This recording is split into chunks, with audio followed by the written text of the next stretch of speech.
yi nga xamante ne moom la Sénégal wax ne fas yéene na ko def ak réew yëpp yi nga xamante ne nanguwuñu ay avion wàcc ci dëkk yooyu du ñàkk dinañ ko gën a yaatal ci kanam lay doon waxaale it ci plan de relance bi nga xam ne am nañ ko jëmee ko ci transport aérien bi loolee lépp ñu nar ko yaatal ak le directeur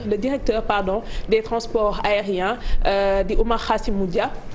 gannaaw 20h bi lay doon bu ko defee ñu gën a yaatal ci li nga xamante ne junj naa ko léegi xibaar yi it ak rédaction bi ci wolof ci kanam tuuti lay doon pàcc bu ñëpp yu nag ñu ñëw ci poñ yu bëri ci wàllu actualité dinañu wax ci assemblée nationale dinañu wax ci li nga xamante ne mooy coowal suuf si coowal honorariat bi ak décret bi nga xamante ne ñu ngi ko doon laam-laamee naan moom laam du moom bu baax bi la ak ci kanam loolu yëpp dinañ ko gën a yaatal ak ki nga xamante ne ni moo di honorable Mamadou Lamine Diallo nekk député nekk président bu mouvement Tekki nekk it également ku xam-xamam màcc ci wàllu koom kilifa gi dala jàmm ci plateau bi. asalaamaaleykum maa ngi leen di nuyu ñëpp. waaleykum salaam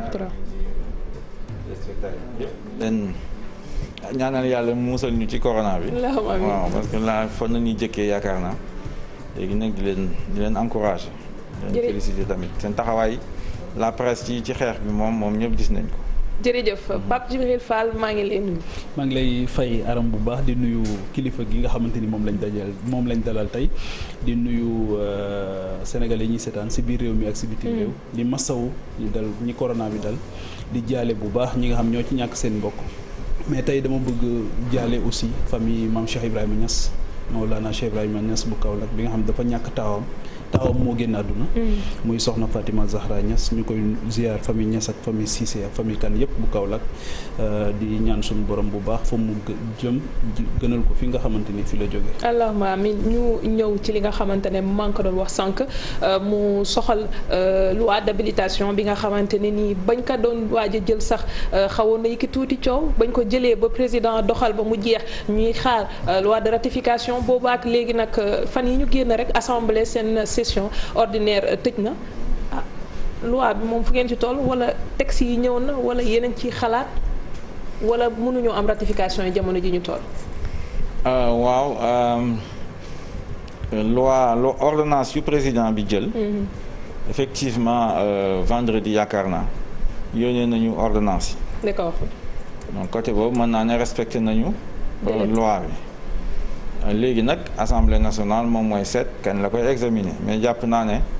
nu ma gisee sama gars ñi doxal ce sera en octobre à la rentrée certainement nañuy mën a xool ordonnance yooyu et ratifier leen parce que. diggante boobu ba octobre est-ce que loolu yoon la pour ñu xaar ba jamono joojee doo koy xool. man jàpp naa ne du yoon xam nga man assemblée nationale dama yaakaar ne kuréel boo xam ne dafa war a dund. dafa war a surveiller contrôler exécutif bon mais c'est vrai que ci classe politique bi ñu gëm loolu barewul dañu jàpp ne président bi moom maanaam mooy dogal mooy buur di bumi su ko neexee sax nekk kanfoore donc loolu moo fi xew Sénégal ce qui fait que Assemblée nationale comme nu ko yaakaar naa Moustapha Diakhaté moo ko mos a wax sax ne c'est l'annexe du palais donc ñoom du ñu liggéey dañ fi nekk di accompagner comme ni ñu koy waxee le président de la République ce qui fait que su nekkee yow taxawaay boobu nga am c'est effectivement doo def sa liggéey parce que essentiellement liggéeyu assemblée nationale soo leen voté loi yeeg yooyu le reste mooy contrôler activité gouvernement bi lii nag quand même xeex bu mel nii ngeen jël loi d'habilitation plein pouvoir jox ko war ngeen mën a au moins mën a déglu ministres yi ñu ñëw ministre de la santé mësul a ñëw assemblée nationale c'est le minimum transport la même chose sécurité la même chose l'éducation yooyu ak le ministre de l'hydraulique ñooñu dañoo waroon jaar sans oublier évidemment le ministre chargé du riz là ñooñu dañoo waroon ñëw ñu déglu leen mais defuñu ko. bon moom day xaar ngeen tànnal ko bés ndax nee na moom dana wuyu développement sécurité. bon en tout cas xaw ma naka lay demee jusqu'à présent en tout cas assemblée nationale ñun député yi dañu am li ñuy wax question orale ak question d'actualité. oui bon yooyu ni ñu ko bind ba bëgg a dee tëj nañ foofu. ñaari at yu wees yi dañu waxoon premier ministre bi moom mooy ñëw tous les mois les derniers jeudis. grand oral waaw grand oral. finalement loolu amatul ce qui fait que léegi kenn mënu la def question orale ak question d'actualité lu ñu dese mooy question écrite su leen neexee ñu tontu su leen neexee ñu tontu leen neex alors finalement xaw ma naka lay demee est-ce que dañuy def léegi session bi jeex na session ordinaire bi donc léegi xaw ma lu ñuy def est-ce qu'ils vont convoquer benn session extraordinaire pour ñu déglu ministre yi je sais pas góoma ko en tout cas. je ne pense pas. li mu wax dafa am solo muy contrôle de l'exécutif ndax waaye li ma ciy jaaxal rek mooy li ma doon wax souvent ma ne loxo su tàmmee gàtt bëgg a xëy gudd day poser problème c'est-à-dire que Assemblée nationale aussi aram il faut le constater depuis longtemps nit yi dañu posé wu question yu bari ci efficacité par rapport au contrôle de l'action de l'exécutif ndax ñoo ngi fàttali ne ci 95 bi France demee état d'urgence dañu président bi ngi yoroon commission des lois dafa changer commission bi def ko commission de contrôle de l'action de l'exécutif keroog Édouard Philippe tam bi mu demee Assemblée nationale bu France wax na ne même en temps de crise l'Assemblée nationale dafa war a continuer di jouer rôle exécutif rôle contrôle am ci action yi parce que justement c'est en temps de guerre ci lañ war a gën a renforcer contrôle bi léegi lan moo tax Assemblée nationale mënul répondre ci vocation première am boobu lan moo ko waral lan moo ko téye. moom laa leen di wax essentiellement classe politique bi ñoom ñëpp ay présidentialistes dañoo bëgg a nekk buur di def lu leen neex en réalité loolu mooy liggéeyal tubaab bi c'est ça que ça veut dire il faut être direct sur ça loolu moo fi am. depuis Senghor ba mu xuloog Mamadou Dia depuis lors Assemblée nationale amatul doole on leur donne 14 à 15 milliards par an ne leen noppi leen loo leen fi andi ngeen wateel ñu et puis c'est terminé loolu nag dafa war a dakk c'est pas possible on peut pas gérer le Sénégal à 16 millions d'habitants ak mondialisation yi réseaux sociaux yi xale yi jàng nañu informé nañu nga ne yow kese yaay décidé mënta nekk xam-xam boobu amuñu ko xamante nañ suñu biir donc Assemblée nationale normalement dañu war a représenter peuple donc c'est les différents courants de pensée yooyu ñoom ñoo fay dem ñoom suñu fa demee ñu débattre gouvernement bi sur les solutions sur les propositions si la ñu leen di contrôler loolu mooy dundal démocratie sénégalaise te jàpp naa ne loolu rek moo mën a avancer. alors tey ñu ngi ci jamono joo xam ne président yëkkati na état d'urgence bi yëkkati tamit couvre-feu bi ñu gis la nga def post ci sa compte Twitter daal di ne gouvernement bi dafa laj ci stratégie bi nga xam ne doon na ko dérouler ngir xeex Covid bi bu bëgg a xam ci lan nga ko wékk. moom soo xoolee statistiques yi c'est 4 ou 5 décès par jour ñaareel bi tamit nombre de personnes yu ñu hospitalisées yokku na pratiquement fees na suñu capacité 2000 lits fees nañu loolu mooy wane ne effectivement moom lajj na dafa tële parce que moom bu ñu wooyee ne effectivement affaire bi guerre la dama bëgg entente nationale pour ñu xeex virus bi ñoo ko alhamdulilah rabbil alamin yooyu am moyen dem nañ ko seeti mu ne moom préparé woon nañu à l'avance loolu la ma wax jàpp na ne wàgg bi sax du ñëw loolu la ma wax ne ma donc moom lu mu jàpp mooy les mesures de restriction yu mu jël dana doy pour effectivement ñu mën a contenir virus bi ñu dem ba ci biir mu dellu ginnaaw ñu léegi def relâchement ak yëpp ensuite léegi gis ngeen ne yëf yi avancé wul au contraire mi ngi yokku et tout le monde est inquiet. Est-ce que loolu indicateur bu fiable la bu ñu xoolee réew yi nga xamante ne ñoo ñu ëpp doole ñoom it defoon nañu seen i prévision te am na fu ñu toll gisoon nañ tamit seen i cas di gën a yokk ndax wekku ko ci loo xamante ne nii xëy na c'est aléatoire dañuy dem nii rek mais lu bëri maîtriser wuñ ko mën nañ ci juger ci li ñuy dem. non lu bëri maîtriser wuñu ko au plan scientifique loolu dëgg la mais terewul ku def déconfinement c'est parce que sa courbe bi day wàcc. loolu moom mën naa ne règle la. mais ñun suñu courbe mi ngi yéeg donc moom loolu la choisir def déconfinement nee na effectivement dafa bëgg a sauver économie bi ok mais man lu ma ko wax nee naa ko secteur informel daf fi am doole yàgg naa di leen ko wax et que mënul dépasser 15 à 20 jours de confinement nañ ci profiter confiner ñëpp Serigne Touba xalif général des Mourides d'accord woon na wax ne man danaa lu président bi wax naa ko ci fekk génne xaalisam teg ci table bi donc franchement on avait les conditions à l'époque pour mën a def un confinement strict man loolu laa wax ma jógee palais ba de 15-20 jours ñu circonscrire épidémie bi te xam nañu fu muy nekk. stratégie bi ci différents éléments yow boo ko doon apprécier. waaw muy depuis mu jël état d'urgence. ginnaaw bi ñu ne kenn jàngeetul. ñu ñëw assorti d'un couvre-feu.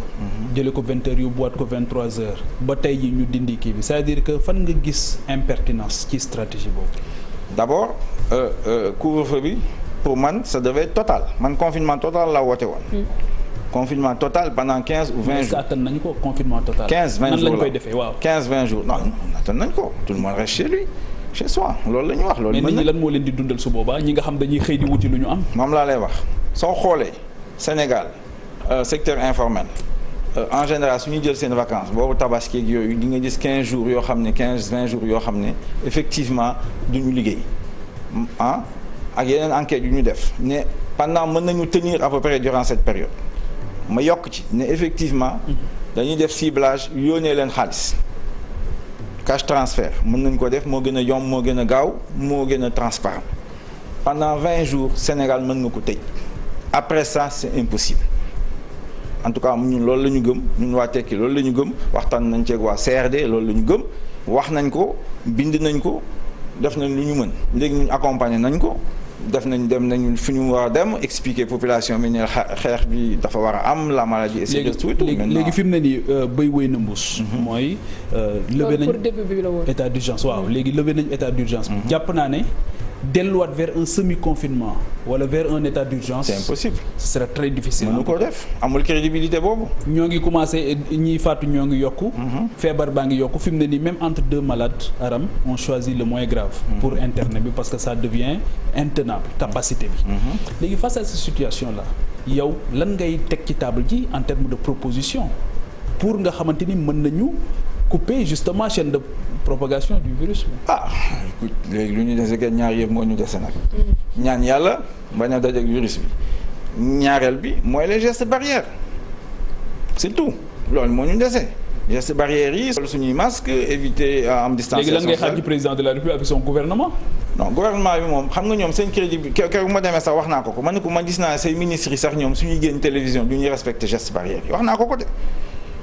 bu ma génnee sax wax naa foofu tamit ci palais bi. gis ngeen buñ doon bu mu demee Touba da doon nuyoo c'est pas normal xam nga yooyu day joxe ay messages yoo xam ne brouillé léegi Sénégalais yi soo demee les jeunes là 60% dañ lay wax ne gëmuñu feebar bi. loolu seen communication la man musuma gis ne ñoom dem am na télévision bu dem wane des Sénégalais même suñ ko nëbbee en réanimation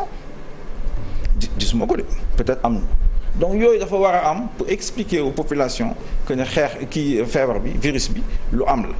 defuñu ko fu ñu toll nii léegi effectivement moom nee na koom-koom bi lay toppatoo. c'est ça en réalité et que bon peut-être 5 décès par jour 150 par mois c'est pas trop grave tant que évidemment ça ne touche pas l'élite parce que su commencé di laal les forces vives c'est autre chose. mais programme national bi nga xam ne wax na ko nar ko tëgg ci wàllu koom bi waaw relance boobu. aw ma ci idée de laaj naa ministre bi ki démb. nee na contenu local bi nañ fexe commande publique bi ñuy gën a dooleel. Sénégalais wax na également ñu delluwaat ci lu mel ni consommer local ndax loolu lii na agriculture bi tamit wax na ay xaalis bu am solo bu ci def 60 milliards pour fexe ñu gën ko suqali ak yeneen yoo xam ni non xam nga en tout cas man gisuma programme bi dama keroog ministre moo ko laajee bu ñëwoon assemblée nationale nee na ñu ngi ciy liggéey nee na ma sax dinañ ci d'accord maag moom xaw ma fu mu ko wékk mooy le nouveau programme développement bi mu wax ne gouvernement bi war nañ ci liggéey waaw loolu la wax léegi man lu ma xam mooy àddina bi yëpp moom moo jaxasoo d'ailleurs de ce côté là du Sénégal kese te lu virus bi wane mooy xam nga débat sur investissement ak ñoom yàgg nañu wax ne woy tali yi baax na autoroute baax na et cetera moom doon wax on ne mange pas les routes ak yooyu mais tey wane nañu lekk naan y a des problèmes d'eau à Dakar et au Sénégal yooyu mooy priorité bi santé habitat léegi est-ce que moom pare na dans ces programmes d'investissement yu ñu war a def mu jël PSE bi teg ko de côté ñu xool dans les programmes d'investissement naka nañ ko war a defee par exemple affaire u ceeb bi c'est pas possible il faut qu'on dise la vérité aux Sénégalais ñoom nee nañu on a 1 million 200 000 tonnes et on continue ñuy importer 1 million de tonnes mu ñu demee ci crise bi am ñu dem importer ci ceeb andi ko il y a un problème donc les chiffres sont faux nañu waxante dëgg suñu waree def ceeb nañ ko def sérieusement ne 5 ans yi on règle le problème du riz un point c'est terminé loolu war nañ ko mën a def su si engagé nañ ko ci jàppale y a pas de problème. léegi li ñuy wax un nouvel ordre de priorité tey. tey jii bu ñu doon am bu fekkoon ne tey coronavirus daf ñu renvoyer ci ay priorités. lan moo war a nekk priorité yi fii ñu toll nii guddi yi ñu toll bu doon dañuy jëlee suñu alal di am fu ñu koy dugal ci yan pàcc lañ koy dugal. wax naa ko bind naa ko nee naa lu jëm ci ndox eau potable lu jëm ci alimentation lu ñu war a dundee xam nga dee naa leen sax ñoom comme ñoom tubaab bi ne ñuy déglu ñu mel ni parce que ñun suñu der dafa ñuul Macron tubaab la nee na ce serait une folie que santé alimentation sécurité de la France ñoom ñu di ko dénk. di ko délégué il faut relocaliser. loolu la wax. donc moom su dee ba wax loolu ñun tamit war nañu xam ne loolu ñun tamit dañ ko war a def ñun tamit fii ci Sénégal. mais tey président bu ne Aram président tey bu ne consommer local. yàgg nañ ko wax depuis Abdou Diouf waaw man je veux bien mais est-ce que tamit jotul tamit ñu poser débat ci industrialisation. est-ce que débat bi tey ci industrie parce que bu fekkee ne li nga bëgg a jëfandikoo yow yaa ko bëgg a liggéey est-ce que tey sunu industrie sunu ministère de l'industrie sunu budget bi ñuy alloué à l'industrie est-ce que tey jii mën na porter ambition yooyu. non ñoom gëmuñu industrie d'ailleurs débat économique mooy am ak ñoom ñëpp nee nañ ma effectivement ñoom le PSE c'est pas pour l'industrialisation du Sénégal pour ñoom gëmuñu loolu man maa fi gëm industrialisation. di leen wax depuis très longtemps depuis ay 2003 2004 j'ai dit émergence bu ñuy wax mooy industrialisation nag mënta nekk lenn loo xam ne comme waa Banque mondiale ak fonds ñu koy waxee vous ouvrez n'importe qui vient non dafa laaj stratégie ci yan filière nga bëgg a industrialiser ci yan filière nga war a yëkkati ay sénégalais ñu nekk ay champions c'est ça ñun suñu wàllu bopp wax nañ ko bu yàgg nee na agroalimentaire et cetera pharmaceutique ñun waa Tekki loolu la ñu gëm bind nañ ko su ma demoon présidentielle campagne loolu laa naroon wax donc ñun industrialisation Sénégal dafa war a am. d'accord ci loolu la ñu war a jublu. dafa laaj également politique monétaire particulière dafa laaj politique fiscale et cetera et cetera donc loolu nañu war a jublu fii ci Sénégal suñu bëggee effectivement régler le problème. prévision yi nga xamante ne moo gën a lëndëm bopp. li ñuy wax mooy jëm ci récession. ba ñuy wax sax taux de croissance su 1% te ñu ngi doon barque li nga xamante ne mooy 6 et quelques. bu ñu xoolee fi ñu toll ndax jàpp nga ni war nañu mën a dérouler programme wala stratégie bu ñuy may prévision boobu ñu bañ ci egg ci doxalin bi jamono ji. waaw ñoom ñoo ne 1% la ñuy wax 1,1. bon man sama xale yi laa bu ma leen laajee ñoom ils sont à -1. bon donc je ne sais pas xam nga. D'abord est-ce que la pluviométrie ce sera bien au Sénégal loolu benn facteur la boo xam ne xamaguñ ko mais on espère que ça va bien marcher loolu la ñu gaa ñu wax de la météo. prix du pétrole bi naka lay demee. États-Unis naka lay comporter wu moom parce que gis nañ ne affaire mi ngi yokk foofu yooyu yëpp ay incertitude la. commerce mondial bi naka lañ ciy duggee également le transport aérien international yooyu yëpp ay facteurs la yoo xam ne ñu maîtriser wuñu ko xamuñu nu muy demee. donc aujourd'hui mais où est la planification dans tout ça parce que loolu planification rek moo ci mën a dimbali. ñoom gëmuñu planification Sénégal amul ministère de la planification Banque mondiale l'a éliminé depuis très longtemps ñoom gëmuñu planification soo leen ko waxee amul planification Sénégal en réalité fonds monétaire mooy ñëw ne leen fii ngeen war a investir Banque mondiale ne leen fii ak fii ngeen war a investir et puis les offres spontanées là les gens qui viennent les privés et cetera donc gouvernement bi ci boppam xamul déterminé wul yan filière man laa war a dugal sama xaalis en tant que État et loolu dafa laaj planification effectivement dafa laaj également volonté d'industrialisation fan nañu toll ñun loolu la ñu wax depuis plus de 10 ans gëstu nañ ci liggéey nañ ci war nañu àdduna bi neneen yor nañ ba ñu war a jëm maintenant évidemment les Sénégalais c'est difficile de les convaincre parce que yeneen nañ lay wax mais tey mon virus bi wane na ne effectivement c'est important par exemple dans l'alimentation on ne peut pas faire l'économie de ça mënuñoo continuer di importer lu ñuy lekk parce que des virus il y en aura c'est clair bii ñu ngi ko tuddee 19 xaw ma waaw donc ça veut dire qu'il y en aura peut-être 20 21 22 ou je sais pas donc il faut prévoir tout ça. alors balaa ñuy jàll ci conseil économique social et environnemental bëgg naa ñu wax ci monnaie éco parce que 1er juillet la ñu waxaan ne mooy date bi nga xam ne la war a entrer en vigueur fi ñu ci toll tey nga xamante ne nii CEDEAO mi ngi doon tëgg monnaie dippee ko éco pour dëkk yi nga xamante ne ñoo ko bokk tey ñu am loo xamante ne nii encore une fois ce sont les pays étrangers qui proposent pour que Afrique war ko mën a jëfandikoo ndax gëm nga ni ci monnaie boobu noonu war nañ ci mën a ñun taxamtiku. bon man gëm naa ne éco dafa war a am lu moo gën a gaawee moo gën pour l'Afrique de l'Ouest maintenant les chefs des banques centrales là d'accord man fa la jógee. j'étais dans une banque centrale xam naa nu ñuy xalaatee et cetera alors parce que ñu ci bari ay monétaristes la ñu genre yooyu te ça marche pas dans nos pays là alors léegi fu ñu toll nii laaj nañ question bi keroog Abdoulaye Daouda Diallo courageusement il a répondu nee na que jàpp na ne éco monnaie CEDEAO la donc quelque part waa UEMOA mu ñu daje ni ñoom dañuy changer CFA tuddee ko ECO. ok et que de toute façon travail boobu sax ça demande beaucoup de préparation technique. Et donc dina laaj 1 an 2 ans 3 ans donc juillet bi échéance boobu xam naa ne dañ koy teg de côté donc man lu ma jàpp mooy ne ECO c'est bien il faut que le Nigeria parce que et le Ghana surtout le Nigeria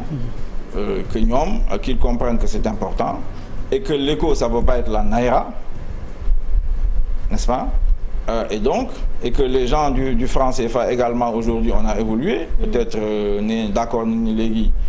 disons la garantie séculaire de la France là dañ koy teg de côté su boobaa effectivement on peut avancer pour aller à l'ECO mais il faut le faire rapidement. mais léegi lan moo tax mënuñu oser une monnaie nationale lan moo tax est-ce que tey jii parce que boo xoolee suñu système bancaire ni mu demee tey. nga am 90% nekkul ci suñu loxo. le Maroc à lui seul polarise les 40%.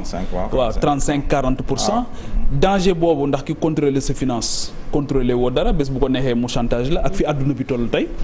lan moo tax Sénégal mënul envisager une monnaie nationale au vu de toutes les ressources yi nga xamante ni am nañ ko lan moo ñu manqué. bon man ànduma ci. c'est clair. parce que d'abord pendant très longtemps. on n'avait pas les ressources humaines pour gérer la monnaie ça c'est la vérité. amuñu capital humain bi. waaw pendant très longtemps ñu ngi koy commencer di ko am léegi. parce que gérer une monnaie. défendre le taux de change au jour le jour c'est pas de la rigolade donc loolu amuloon avant moi je travaille là-dedans xam naa lu ma lay wax. maintenant effectivement les jeunes il y en a beaucoup qui sont formés etc. qui peuvent effectivement s'occuper de ça. Deuxièmement Sénégal nu ñu tëddee nii ak intégration bi suñ ko defee ça veut dire qu'on met ça de côté et donc des pays comme le Mali des pays comme la Guinée-Bissau yu mel noonu ça va les fragiliser énormément et les conséquences xamuñu ko donc man jàpp naa ne même suñu waroon am monnaie. c'est-à-dire UEMOA tas Sénégal dafa war a débrouiller ànd ak Mali ànd ak Guinée. ànd ak Guinée-Bissau ak Gambie. pourquoi pas mais politiquement c'est pas simple. ce n'est pas simple ce qui est plus facile. ce qui est plus simple c'est de pousser le Nigeria et le Ghana les Ghanéens sont à peu près prêts. nous aussi nos élites là. mais kan moo leen di pousser finalement. le peuple les gens sont en train le peuple est la réalité parce qu'il faut aller à l'industrialisation. il faut aller à l'industrialisation c'est-à-dire il faut que tu défendes ton économie également avec le taux de change parce que la Chine s'est industrialisée lu tax parce que dafa sous-évaluer monnaie pendant longtemps mais dafa am monnaie aussi waaw daf ko am la Chine mais ñun mën nga jël sa monnaie bon ça comme la Gambie ou la Guinée aussi où tu passes ton temps à faire l'inflation bon maintenant man jàpp naa ne c'est pas la peine de tenter cette aventure là maintenant le plus simple mooy convaincre le Nigeria qu'effectivement il faut aller vers l'ECO. mais quel est l'enjeu su Nigeria duggul qu'est-ce qu'on perd su le Nigeria duggul. parce que à ce moment-là tu vas avoir un affrontement entre le Nigeria et les autres pays. Quel est l'intérêt pour l'Afrique de l'avoir aujourd'hui? Moi je ne vois pas objectivement alors que nous avons travaillé depuis ces années-là pour avoir une CEDEAO dans libre circulation des personnes etc. des biens yooyu yëpp donc ça veut dire que yooyu ñoo koy sànni de côté. bon plus les menaces sécuritaires ak yooyu. risque boobu man jàpp naa ne jaru ko. on peut tous aller ensemble on a l'habitude de travailler ensemble depuis 20-25 ans nañ ci profiter aller vers l'ECO ne pas rejeter ça aux calendes grecques mais 2 ou 3 ans à mon avis techniquement c'est faisable. D'accord. C'est faisable loolu mooy à mon avis la première option. léegi nag su nekkee loolu mënul am. on va chercher à travailler comme j'ai dit avec les pays alentours. Parce que ñooñu on peut les convaincre peut-être d'aller ensemble en ayant une politique monétaire. alors ma ñëw si recours en annulation bi nga xam ne sànq Macron bu CRD dugal Cour suprême pour ñu annuler li nga xamante ne nii mooy honoraria yi nga xam ne jagleel nañ ko ancien président yu conseil économique social et environnemental ndax am ngeen yaakaar ne Cour suprême dana ko annuler. bon effectivement. d'abord lan moo tax ngeen bëgg ko annuler. non d'abord xam nga loolu yaa ngi tëj Sénégalais ne kenn du lekk naan nga jékki-jékki ne nga jox waaw vraiment pour ñun loolu c'est inacceptable ensuite violation nu mu koy tuddee benn loi la woon parce que ak wala décret parce que honoraria dafa waroon jaar bureau conseil économique et social bon alors attaqué nañ devant la Cour suprême ce qui est intéressant mooy l'agent judiciaire de l'État a réagi